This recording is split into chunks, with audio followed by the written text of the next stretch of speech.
વાપીમાંથી નશાનું મોટું નેટવર્ક ઝડપાયું છે। વાપીના કુંતા ગામેથી ઝડપાયું છે આ કરોડોનું ડ્રગ્સ। બંગાળના ગોડાઉનમાં ચાલતો હતો નશાનો કાળો કારોબાર। ગુજરાત એટીએસ અને વલસાડ એસઓજીનું આ સંયુક્ત ઓપરેશન કે જેમાં ડ્રગ્સના કાળા કારોબારમાં સામેલ 2 આરોપીઓ ઝડપાયા છે। અબ્દુલ ખાન અને મેહુલ મકવાણાની ધરપકડ થઈ છે। મુખ્ય master mind Rajesh Maurya wanted જાહેર થયો છે। આરોપીઓ બંગાળના ગોડાઉનની આડમાં ડ્રગ્સ રેકેટ ચલાવતા હતા।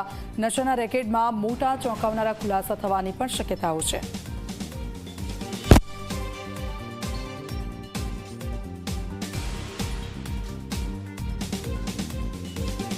ગુજરાત એટીએસ અને વલસાડ જિલ્લા એસઓજી દ્વારા બાતમીના આધારે જે છે વલસાડ જિલ્લાના કુંતા ગામ જે વાપી અને દમણ પર આવેલો જે આ ગામ જે છે આ ગામના એક ગોડાઉનમાં AK સ્ટીલ સપ્લાયર નામની જે બોર્ડ લાગેલું છે બોર્ડની અંદર જે ભંગારનું જે ગોડાઉન છે ગોડાઉનની અંદરથી અંદાજિત 2 કિલોથી વધારેનો MD ડ્રગ્સ જે છે એ પકડવામાં આવ્યું છે અને સાથે સાથે 2 આરોપીને પણ જે છે એ પકડવામાં આવ્યા છે અને એક આરોપી જે છે એને ફરાર જાહેર કરવામાં આવે છે।